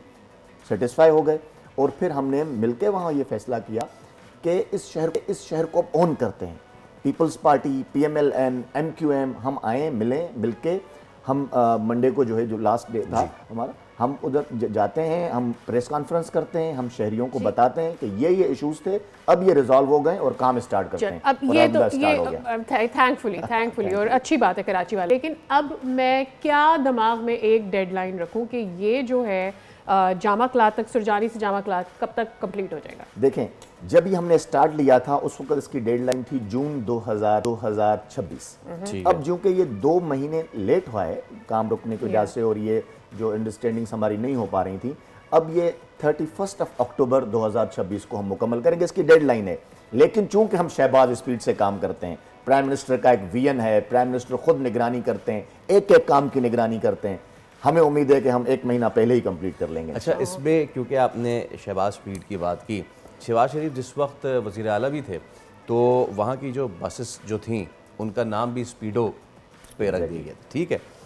अब ये है कि जब कोई कराची वाला जाता है लाहौर तो वो आधा खुश होता है और आधा एहसास कमतरी का शिकार हो जाता है। इसलिए मैं पिक्चर पेंट कर दूं मुख्तसरन, कराची गढ़े मंसूबे मुकम्मल नहीं और अंडर पासेस जो हैं उसकी ब्यूटिफिकेशन नहीं है। कंपेयर करें लाहौर में जिसको हम कहते हैं नैर ब्यूटिफिकेशन की हुई है। सामने मेरे अगर ब्रिज पे सूरज डूब रहा है सामने और उसके ऊपर से ऑरेंज लाइन ट्रेन जा रही है, इट्स ब्यूटीफुल सीनिक। फ़र्क आ गया दोनों शहरों में। तो गवर्नमेंट का कोई ऐसा प्लान कि कराची में कोई रैपिड ट्रांसपोर्ट, कोई ट्रेन, कोई, क्योंकि सर्कुलर रेलवे तो सर हमारी बैठ गई है, तो इस तरह की कोई चीज़, और ये मैं इसलिए भी कह रहा हूँ क्योंकि शहबाज शरीफ की खास उनसियत है कराची से, तो वो इसको सोचते हैं ऐसी चीज़ कोई। एग्जैक्टली मियाँ शहबाज शरीफ साहब चाहते हैं ना सिर्फ कराची, पूरा सिंध तरक्की करे। और मैं आपको बताऊं, देखें इसकी वजूहात हैं। कराची मुसलसल टारगेट किलिंग का शिकार रहा, बदअमनी यहाँ रही, पॉलिटिकल आपको पता है यहाँ पे क्या हालात रहे, लाहौर में नहीं रहे। फिर लाहौर की मैं आपको बताऊं या पूरे ओवरऑल पंजाब की अगर हम बात करें, वहाँ कंटिन्यूएशन ऑफ पॉलिसीज़ रही। इवन परवेज़ इलाही साहब जब वज़ीर आला बने, कंटिन्यूएशन ऑफ पॉलिसीज़। बाद में अब ये जो एक दो रस का अगर हम बोझदार का निकाल दें, इसमें कोई काम नहीं हुआ, खैर, लेकिन वहाँ कंटिन्यूएशन ऑफ पॉलिसीज़ रही। और फिर वहाँ आपने देखा कि तरक्की हुई और तरक्की होते हुए हम देखते भी हैं। कराची में कंटिन्यूएशन ऑफ पॉलिसीज़ नहीं रही, मुख्तलिफ अदवार आते गए, लोगों ने हिस्से का जो काम है वो सियासत की नज़र कर दिया, लिसानियत की नज़र कर दिया, नफ़रतों की नज़र कर दिया। प्राइम मिनिस्टर ने अब यह पैगाम दिया है, मोहब्बत का पैगाम, अखुवत का पैगाम, आए मिल के काम करते हैं। बिल्कुल। Lahore station state of art railway station की बात कर रहा हूँ, हमने बनाया, जब उसको एक 5 स्टार होटल में तब्दील किया, पीएम ने कहा सेकंड हम कराची में बनाएंगे, थर्ड हम रोडी में बना रहे हैं, यानी सिंध के अंदर 2 स्टेशन। और फिर प्राइम मिनिस्टर ने कहा पूरे मुल्क की छोटी बड़ी रेलवे स्टेशन को हम जदीद बनाएंगे, जदीद सहूलियात से आरास्ता करेंगे। और फिर कहा हनीफ अबाई साहब को कि जब ये सारी स्टेशन जदीद हो जाएंगी मैं आपको तमगा दूंगा और सिफारिश करूंगा। कराची का तो हम देख कर भी आए हैं। हाँ, कराची का तो हम देख कर भी आए हैं। आई होप वो इसी तरह से रहे। शुक्र है आप देखते हैं, वरना मैं आपको दावत देने वाला था कि आप चलें। अरे हम आपको अभी दिखा देंगे थोड़ी देर में, आप बेफिक्र हो जाएं। अच्छा, कराची के जब हम कंपैरिजन करते हैं, अभी फैसल ड्रॉ कर रहे थे वो कंपैरिजन कराची वर्सेस लाहौर या Karachi versus Islamabad, so on, हम बड़े शहरों से अगर करें, एक तो आपकी बात ठीक है कि सियासी मामलात भी रहे हैं, लेकिन एडमिनिस्ट्रेटिव जो डिस्ट्रीब्यूशन है उसका एक ह्यूज प्रॉब्लम है। जब भी कोई टारगेट कराची वाले पूरा नहीं कराची के लिए हो पाता, हम कहते हैं जी एडमिनिस्ट्रेटिव इश्यूज हैं, केएमसी का ये मामला है और ये मामला है और ये सारी चीजें, विफाक की कोई नाराजगी है। हाँ, और विफाक के साथ भी नाराजगी रहती है। व्हाई कांट वी, हम एक दफा बैठ कर भाई इसको सॉर्ट आउट कर सकते हैं कि ये किसके अंडर आता है, ये किसके अंडर आता है, और इसको सॉल्व करना है। और एक आवाम के लिए भी क्लैरिटी होनी चाहिए कि भाई 5 साल की डेडलाइन ले ले, बट 5 साल मीन्स 5 साल ओनली। मैंने कल इस प्रेस कॉन्फ्रेंस के बहाने मोहतरम मेयर से ये रिक्वेस्ट की है कि आप एक अपनी निगरानी में एक कमेटी फॉर्म करें। ओके। उसमें तमाम इदारों के जो ब्यूरोक्रेसी है उसको भी इन्वॉल्व करें, PMLN की लीडरशिप और MQM की लीडरशिप को भी शामिल करें। और उस कमेटी का यही, एक तो जो कोऑर्डिनेशन की कमी है हम उसको दूर करने में कामयाब होंगे। फिर हम शहर के लिए और ज़्यादा चाहते हैं, प्राइम मिनिस्टर साहब का एक विजन है कि हम पूरे सिंध में तरक्की की नए मंसूबे लेके आएँ। और उसके लिए प्राइम मिनिस्टर ने 15 अरब रुपए कराची के लिए अलग से मुख्तस किए हैं और 10 अरब रुपए जो हैं वो हैदराबाद के लिए हैं। अब मज़ीद इस साल हम 15 अरब और इजाफा इसमें करेंगे, टोटल 5 अरब मज़ीद हैदराबाद को देंगे और 10 अरब यहाँ पे हम देंगे कराची को। और मेयर साहब की ये ख्वाहिश है कि हम मेगा प्रोजेक्ट्स की तरफ जाएं, ओवरहेड ब्रिजेस, अंडरपासेस, इस तरह के लोग मुस्तफ़ीद हों। MQM चाहती है कि हम गलियों में थोड़ा अंदर जाएं और गलियों की हालतें यहाँ ठीक करें। तो मैंने ये मशवरा दिया है मेयर साहब को और आई होप कि वो कराची के अवाम की भलाई की खातिर, इस शहर की तरक्की की खातिर ज़रूर उस पर अमल करेंगे कि हम मिलकर मिक्सचर करें, जहाँ पे ज़रूरत है गलियों के अंदर वहाँ पे भी काम करें, मेगा प्रोजेक्ट्स भी लाएं और हम मुत्तफ़िक होकर प्रोजेक्ट्स दें। और ये प्रोजेक्ट शुरुआत होगी, प्राइम मिनिस्टर और ज़्यादा करने के लिए तैयार हैं। वो चाहते हैं कि सिंध को इतनी तरक्की मिले क्योंकि ये पोर्ट सिटी है कराची, यहीं से सारे मुल्क के अंदर जो है वो गुड्स जाते हैं, तरक्की की रहा है। फिर यहाँ टैक्स, बड़ा ज़बरदस्त टैक्स कलेक्शन होता है। तो हम ये ताना सुन के थक गए अब कि कराची टैक्स देता है, जवाब में कराची को क्या मिलता है। प्राइम मिनिस्टर चाहते हैं कि अब ये ताना मज़ीद हम नहीं सुन सकते।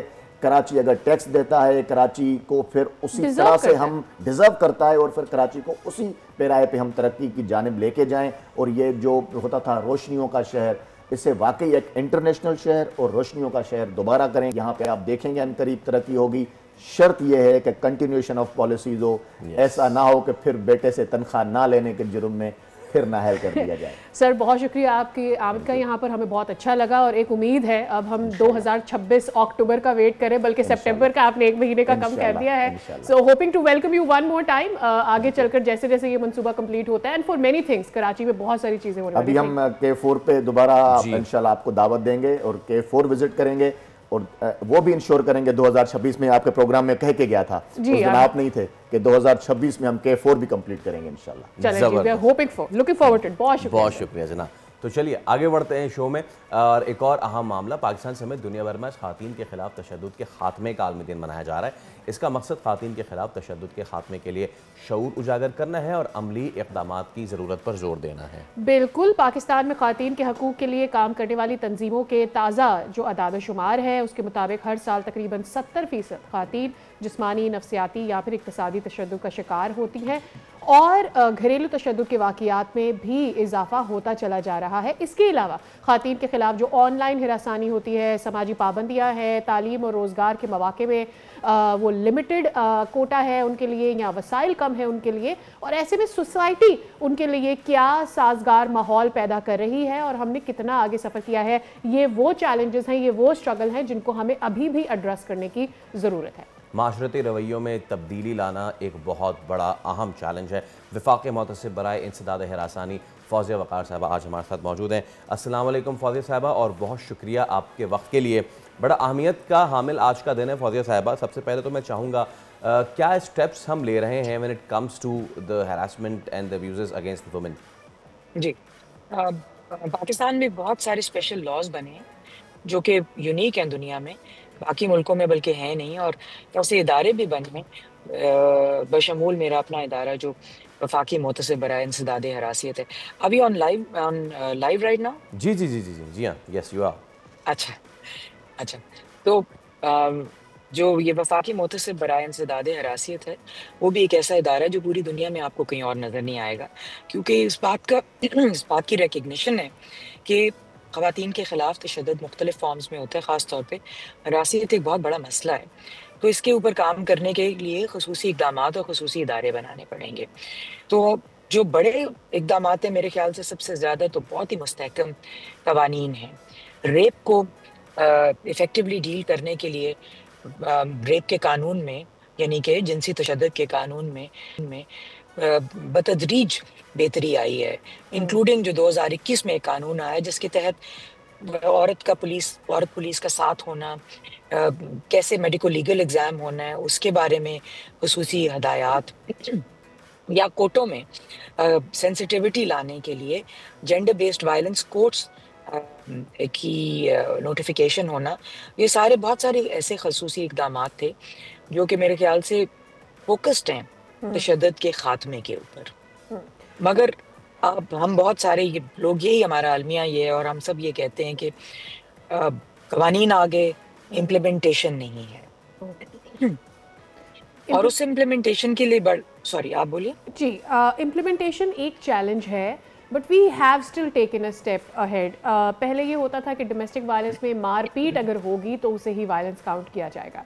अभी हमने देखा कि कौमी असम्बली में बिल पास किया गया और वर्बल एब्यूज़ को भी इसमें शामिल कर लिया गया है। सो वो कितना आप समझती हैं कि एक अहम संग मील था जो हमने अबूर कर लिया है, क्योंकि इससे पहले खातून जो है मेंटली स्ट्रगल कर रही होती थी, आते जाते उनको ताने दिया जाना, उनको कॉर्नर करना, उनको गालियाँ देना, उनको ये धमकियाँ देना कि तुम्हें तलाक दे दी जाएगी या तुमसे तुम्हारे बच्चे दे लिए जाएंगे, ड्रेन करना, उनको फाइनेंशियली ड्रेन। एक्चुअली यस, बिल्कुल बहुत बड़ा कदम है मेरे लिहाज से, क्योंकि मुझे याद है जब पंजाब में ये कानून पास होने लगा था, ये कानून के बारे में बात हो रही थी, तो बहुत सारे ऐसे ग्रुप थे जिन्होंने कहा था कि हम सड़कों पे आ जाएंगे, हम हुकूमत गिरा देंगे, क्योंकि हमें घर पे औरतों को मारने पीटने से रोका जा रहा है, जो कि हमारा एक दीन की एक गलत जो समझ है उसके मुताबिक उनका हक था। उनके मुताबिक उनका हक था, तो वो आ जाते हैं। मगर जब कानून आ गया तो बहुत सारी औरतें एम्बोल्डन हुई, बहुत सारे मेरे जैसे लोगों ने भी समझा इट इज़ नॉट ओके, ये बिल्कुल इसकी इजाज़त नहीं है कि आप खामखा में उठ के दूसरों को हरासा थप्पड़ मारना शुरू करें, उनको मारें, क्योंकि अब कम से कम कानून के जो अहलकार हैं वो इस बात को ओके नहीं समझेंगे, वो उसको एक जुर्म समझेंगे। इस कानून जो अभी इस्लामाबाद में भी आपने बहुत सही कहा कि पास हुआ है, उस कानून के तहत पाकिस्तान पूरे में तमाम सूबों में, यहाँ पे विफाक में भी, चाहे वो जिस्मानी हरासियत हो यानी कि मारपीट, चाहे वो ज़हनी हरासियत हो, इमोशनल अब्यूज़ हो, कि किसी को आप देखेंगे घर में हमेशा कहा जाता है तुम्हें क्या पता है, तुम एक अनपढ़ औरत हो, तुम्हें क्या पता है, तुम तो बिल्कुल तुम्हारा तो कोई वो नहीं है, एक्सपीरियंस नहीं है, या तुम एक औरत हो आखिर तुम्हें क्या पता होगा। तो इस तरह औरत होने के बुनियाद पे उसको नीचा हर वक्त दिखाया जाता है, या जिस तरह पहले फैसल ने भी कहा कि मुआशी उसका इस्तेहसाल, और आपने भी कहा कि सबसे पहली धमकी ये होती है कि मैं पैसे बंद कर दूंगा और या फिर मैं घर से निकाल दूंगा, तलाक दे दूंगा। तो औरत के लिए सबसे बड़ा फिक्र ये होता है कि फिर वो कहाँ से पेट पालेगी, ना सिर्फ अपना बल्कि बच्चों का। तो इन तमाम चीज़ों का सद्देबाब किया गया और ऐसे इम्पॉर्टेंट स्टेप्स लाए गए, यानी कि अब अगर घरेलू तशद्दुद होता है तो मर्द को ऑर्डर दिया जाएगा कि वो घर से निकले, ना कि औरत और बच्चों को कि वो घर से बाहर। बहुत अच्छी बात। अगर तशद्दुद होता है तो उसको 10 मील तक आने की इजाज़त नहीं होगी, 10 किलोमीटर तक पास भड़कने की इजाज़त नहीं होगी। तो जो एक फिजिकल डर, एक मुआशी डर, एक इमोशनल अब्यूज़, उसको रोकने जैसे के बहुत इक़दामात उसमें हैं और बहुत सारी प्रोविजंस उसके अंदर हैं। अच्छा, हरासमेंट के बारे में बात, चलें आप बात करें, मैं फिर हरासमेंट की बात करना चाहूँगा। मैं exactly this was one of my questions. लेकिन कानून मौजूद है हमारे पास, कोर्ट मौजूद है, चाहे वो हरासमेंट हो चाहे मारपीट हो, कानून कोर्ट के मौजूद होने के बाद एक खातून को वफाकी मोहतसिब के पास क्यों आने की ज़रूरत पेश आती है? Where are the lacunas? देखिए, हमारा कोर्ट सिस्टम बहुत ओवरबर्डन्ड है। हमारे कोर्टों में अब तो इतने केस हैं, यानी कि इस वक्त 23 लाख के लगभग केस जो हैं वो पेंडेंसी है, और हर साल उतने ही केस और आ जाते हैं। तो वो बिल्कुल वो इसलिए जो जिसके पास सबसे कम वसाइल होते हैं या सबसे कम असर रसूख होता है वो सबसे ज़्यादा सफ़र करता है। तो ख़वातीन के पास ना वसाइल होते हैं ना असर रसूख होता है जिसकी वजह से उनके केस वो रिपोर्ट ही नहीं करती, क्योंकि उनके पास इतनी हिम्मत नहीं है कि वो सालों साल कोर्टों के धक्के खाएं, वकीलों को फ़ीस दें, और वहाँ पे जब पहुँचे तो माहौल ऐसा होता है कि इंसान डर जाता है, असर रसूख वाला भी डर जाता है। तो औरत तो बहुत ज़्यादा डरती है। मुझे खुद भी तजर्बा है कि जब मैं कोर्ट में गई थी तो एक तो मैं मेरे ख्याल से कोई 1% औरतों में से थी, क्योंकि बाकी 99% मर्द थे। तो वही एक आपके लिए इंटिमिडेटिंग होता है। फिर उसके बाद और बहुत सारे ऐसे कि जज आपको चुप करा के बैठा देते हैं, बोलने नहीं देते। वफाकी मोहतसिब के पास आने की ज़रूरत इसलिए है क्योंकि उसमें कोई वकील नहीं है, कोई फ़ीस नहीं है, और आगे बैठी हुई है मोस्ट ऑफ द टाइम्स एक औरत, या अगर एक मर्द भी है तो वो जेंडर सेंसिटिव है। मैं खुद वहाँ पे हूँ, जेंडर सेंसिटिव एक औरत, यानी कि हम औरत का मुंह बंद नहीं कर देते कि तुम मत बोलो, अपने आदमियों को बोलने दो या वकील को बोलने दो। हम उस औरत को भरपूर मौका देते हैं, और जब वो बात करती है तो एक बात में से 10 बातें और निकल के आती हैं जो कि उसकी शिकायत को मजबूत करते हैं। और फिर वो कॉन्फिडेंस के साथ कम से कम वक्त में 90 दिन के अंदर अंदर हम उसका फैसला कर देते हैं, बिल्कुल बगैर किसी पैसे के। तो जिसकी वजह से लोग बहुत ज़्यादा आना शुरू हो गए, ना सिर्फ हरासियत की रिपोर्टों के लिए, बल्कि क्योंकि इस्लामाबाद कैपिटल टेरिटरी में भी और पंजाब केपी में भी ख़वातीन की जो जायदाद का हक है, चाहे वो विरासती जायदाद हो चाहे खुद बनाई हो, उसका हक भी लेके वो हमारे पास आ सकती हैं। तो आप देखेंगे कि अब तो जिन औरतों को पता भी है कि वो कोर्ट में जाना उनका लाजमी है, वो पहले फिर भी हमारे पास आ जाती हैं कि शायद यहाँ से कुछ मिल जाए, क्योंकि उन्होंने सुना होता है कि यहाँ आराम से चीज़ हो जाती है। फौजिया मैम, हमारे पास 1 मिनट है। आई वुड वांट के ख़वातीन को नहीं है नॉलेज, उनको नहीं है अवेयरनेस, उनको पता ही नहीं है कि अगर वो किसी मर्द से अलग होना चाहते हैं, उन्हें मारता पीटता जो भी करता है उसके साथ, तो उनके हकूक़ क्या है। सो इन 1 मिनट अगर आप इसका अहाता कर सकें कि भाई उन्हें कोर्ट अगर जाना है, वकील करना है, कौन सी डॉक्यूमेंटेशन चाहिए, कैसे अपना खर्चा निकलवाएंगे उससे। सबसे पहले अगर मारपीट की बात है तो 15 पे कॉल करें। अगर आप पंजाब में हैं तो फिर वहाँ पे वर्चुअल विमेन पुलिस स्टेशन भी है, उधर आपकी कॉल जाएगी, वहाँ पे ख़वातीन आपकी कॉल लेके आपको समझाएंगी। अगर आप किसी और हिस्से में पाकिस्तान के तो तब भी आप 15 पे कॉल करें और अपनी रिपोर्ट ज़रूर दर्ज कराएं। उसके बाद अपना जिस्मानी मुआयना, ये जिसको मेडिको लीगल एग्ज़ाम कहते हैं, वो ज़रूर कराइए क्योंकि वो एक अहम सबूत है जो आपके लिए लाजिम है। और उसके बाद जब कोर्ट में आप जाती हैं तो हर जगह तशद्दुद के ख़िलाफ़ ख़ात्मे के ख़ुसूसी कोर्ट बने हुए हैं जिनके जजों की ट्रेनिंग हुई है, वहाँ पे जाने की कोशिश करें। कानून को ज़रूर समझें, कोई रॉकेट साइंस नहीं है, कानून में सारी चीज़ें लिखी हुई हैं, सेंसिटिवली ये दिया जाता है। अगर सुनाई नहीं होती है तो बराए मेहरबानी शिकायत करें, सरकारी इदारों में शिकायत करें, चाहे आप वफाकी मोतसबीन के पास जाएं जिसमें मेरा अपना इदारा भी शामिल है, दूसरे मोतसबीन भी हैं, चाहे आप पुलिस के हायर जो हैं उनको आप कंप्लेंट करें, जुडिशरी के हायर ऑफिशियल को कंप्लेंट करें, मगर अपने हक के लिए आवाज़ ज़रूर उठाएं। जब तक आप आवाज़ नहीं उठाएं तब तक आप बर्डन रहेंगे। बहुत शुक्रिया फौजी साहब, it was a wonderful time having you on the show, और आपने जिस तरीके से एक्सप्लेन किया है बहुत ही फायदेमंद है। एक ब्रेक ले, उसके बाद दोबारा हाजिर होंगे। स्टे विद अस।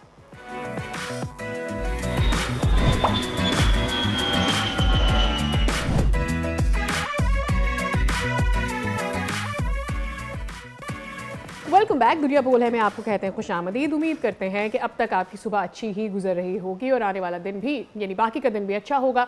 अच्छा, एक बहुत ही अहम कदम जो कि लिया है ऑस्ट्रेलिया की जानिब से, और उसके देखा देखी हमने देखा कि अब मलेशिया ने भी ये स्टेप अहेड किया है, और वो ये इनकलाबी कदम है कि 16 साल के जो कम उम्र बच्चे हैं उनके लिए मीडिया के इस्तेमाल पर पाबंदी है, मुकम्मल पाबंदी है। और 10 दिसंबर से सोशल मीडिया प्लेटफॉर्म्स पर यह कानूनी जिम्मेदारी होगी कि वो माकूल इकदाम करते हुए इस उम्र के अंडर जितने भी बच्चे आते हैं उनके अकाउंट बनाने से उन्हें रोकें, और जो अकाउंट्स पहले से मौजूद हैं उन्हें डीएक्टिवेट कर दिया जाएगा।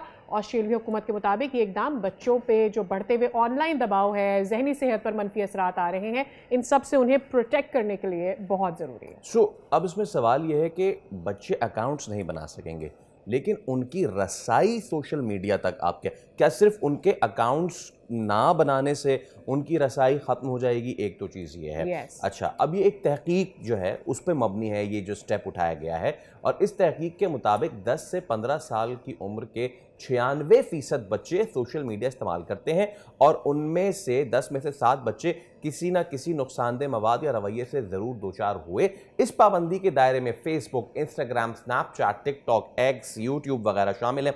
अलबत्ता गूगल क्लासरूम, यूट्यूब किड्स और व्हाट्सएप को इस पाबंदी में शामिल नहीं किया गया है। यस, और इसकी एक अहम वजह इस कानून की जो खिलाफ वर्जी पर बच्चे हैं या फिर वालिदैन हैं, बल्कि खुद सोशल मीडिया कंपनीज को भी जुर्माने आयद किए जाएंगे। इस तरह से उन्हें रोका जाएगा, और जो संगीन या बार बार खिलाफ वर्जी कर रहे हैं उन्हें 49.5 मिलियन ऑस्ट्रेलियाई डॉलर तक पहुंच सकते हैं ये जो जुर्माने हैं। इसी पर बात करते हैं और जानेंगे कि ये कितना ज़्यादा अच्छा है और क्या हम पाकिस्तान में भी इसको परसीव कर सकते हैं या नहीं करना चाहिए। शर्मीन खान हमारे साथ मौजूद हैं जो कि साइकोलॉजिस्ट हैं। शर्मीन खान, बहुत बहुत शुक्रिया आपके वक्त के लिए। ये ठीक है जी, ऑस्ट्रेलिया ने तो ये कदम उठा लिया, उसके देखा देखी मलेशिया ने भी उठा लिया, बट पाकिस्तान में भी मेरे ख्याल में बच्चा पैदा ही होता है तो सिर्फ उसको अपनी गोद में बिठाने के लिए फ़ोन सामने ऐसे रख दिया जाता है कि ये किसी ऐसे शख्स की गोद में चला जाए जिसकी नहीं जाता वो आमतौर पर गोद में। जी, काफ़ी मनफी असरात होते हैं बच्चे की डेवलपमेंट पे, अर्ली चाइल्डहुड डेवलपमेंट, उनकी ज़हनी डेवलपमेंट पे होता है, मगर उनकी जिस्मानी डेवलपमेंट पे भी। अगर आप स्मार्टफोन उनके हाथ में डाल दें और वो टच स्क्रीन के आदी हो जाएं तो उनकी फ़ाइन मोटर स्किल्स यानी कि छोटी छोटी चीज़ें उठाना वो मुतासर हो जाते हैं। और जहाँ रही बात आपके जहन की, तो कभी कभार बच्चों को ज़िंदगी में और स्क्रीन वाली ज़िंदगी में फ़र्क नहीं पता चलता। उसके अलावा कुछ ऐसे केमिकल्स होते हैं जो ब्रेन में होते हैं कि अगर हम बहुत रंगीन चीज़ें देख रहे हैं या 30 सेकंड्स की वीडियोस देख रहे हैं तो उसके अंदर एक पूरी हमारी एंटरटेनमेंट हो जाती है 30 सेकंड्स के अंदर।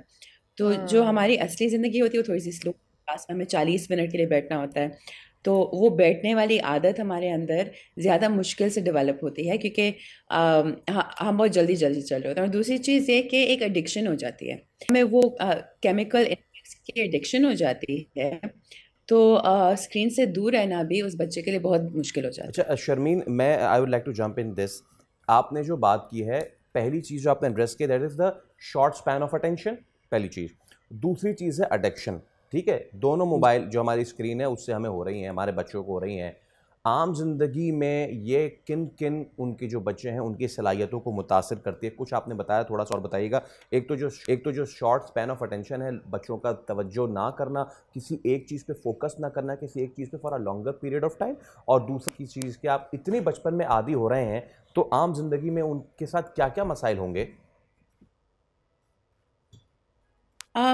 अच्छा तो पहले अटेंशन स्पैन की बात कर लेते हैं। जिस तरह आपने कहा, अटेंशन स्पैन जो है ना, जो आपकी ज़िंदगी के पहले 5 से 6 साल होते हैं, हम बच्चों को अटेंशन सिखा रहे होते हैं। हम स्कूल भी जाते हैं या प्ले स्कूल जाते हैं, वो आपकी टीचर का काम होता है देखना कि एक बच्चा कितनी देर तक बैठ रहा है, और एक गोल्स होते हैं कि केजी के अंदर आपको 10 मिनट कम से कम बैठना चाहिए और ऐसी चीज़ें। तो अगर आप 30 सेकंड की कंप्लीट एंटरटेनमेंट या 10 मिनट के कार्टून्स देख रहे होंगे, अब पहले 10 मिनट के कार्टून्स होते थे, अब फिर भी 30 मिनट के, 2 मिनट के, ऐसी चीज़ें होती हैं। तो वो ऑलरेडी आपकी अटेंशन स्पैन डेवलप ही नहीं हो रही। एक टर्म होती है जिसको कहते हैं इंस्टेंट ग्रेटिफिकेशन, कि जो चाहिए अभी चाहिए, फ़ौरन चाहिए। और उसके अंदर आपने नोटिस किया होगा कि आपके गिर्द जो बच्चे हैं वो ज़िद भी ज़्यादा करते हैं, क्योंकि उन्हें सब कुछ अभी चाहिए। उनको वो उनके अंदर वो सलाहियत के इंतज़ार करने की सलाहियत थोड़ी सी कम हो गई है, बिकॉज़ इन्फॉर्मेशन हमें इतनी अवेलेबल है, इतनी फ़ौरन अवेलेबल है। शायद आप लोग ने अंदर भी नोटिस किया हो कि अगर कुछ चेक करना होता है ना, हम फ़ौरन फ़ोन खोल के गूगल कर रहे होते हैं। तो हमारे अंदर एक सलाहियत ख़त्म हो गई है कि हम घर जाकर डिक्शनरी खोल के किसी लफ्ज़ का मायने देखें या कुछ। तो आहिस्ता आहिस्ता वो एक चीज़ होती है न्यूरोलॉजिकल लेवल पे। और दूसरा एक अटेंशन था, दूसरा एडिक्शन। किसी भी चीज़ को अगर कोई भी चीज़ हमें प्लेजर दे रही है, कि हमें उसके अंदर मज़ा आ रहा है, और वो चीज़ हमें ईजिली अवेलेबल है, कि अगर हम फ़ोन पे नहीं देख रहे हैं तो घर पे हमेशा चल रहा है या कुछ हो रहा है, तो जब वो हमें नहीं मिलेगा ना, हमारे केमिकल्स जो हैं दिमाग के, ब्रेन के, वो थोड़े से विड्रॉल में चले जाते हैं कि उनको ज़रूरत होती है। अच्छा, और जब वो ज़रूरत पूरी नहीं हो रही है, ये बड़ा क्लीशे है क्या मेरे लिए ये कहना कि क्या पाकिस्तान में भी इस तरह का कोई लॉ हो सकता है? क्योंकि ये लॉ से ही हो सकता है। हमारे पेरेंट्स, हम खुद इतने ज़्यादा इन्वॉल्व हैं स्क्रीन में कि हम अपने बच्चों को कैसे ट्रेन करेंगे अदरवाइज? सबसे पहले हमें अपने माँ बाप को देख के सीखते हैं। जितना आपके हाथ में फ़ोन होगा, जितना आपके घर में ऑन रहने की रियायत होगी, उतना ही आपका बच्चा सीखेगा कि ये नॉर्मल बिहेवियर। ब्रेक जब हमें चाहिए होते हैं, हम फ़ोन उठा देते हैं, किसी से बात करनी होती है फ़ोन उठा देते हैं, ईमेल चेक करना है फ़ोन उठा देते हैं, तो सब कुछ तो फ़ोन में हो रहा है हमारा। ओके, बहुत शुक्रिया Shameen, it was a pleasure having you on the show. तो there should be a balance, और हमें वो बैलेंस करना होगा आजकल के तेज़ दौर में, जहाँ पे मोबाइल, जिद्दत, एआई, ये सारी बहुत ज़रूरी है। वहीं पे हमारा अपनों से कनेक्टेड रहना और हमारी जहनी जो सेहत है उसका भी ख्याल रखना बड़ा ज़रूरी है। वेल, इसी के साथ हम लेंगे आपसे इजाज़त, अब आपसे मुलाकात होगी कल। रखिए अपना ख्याल, अल्लाह हाफिज़।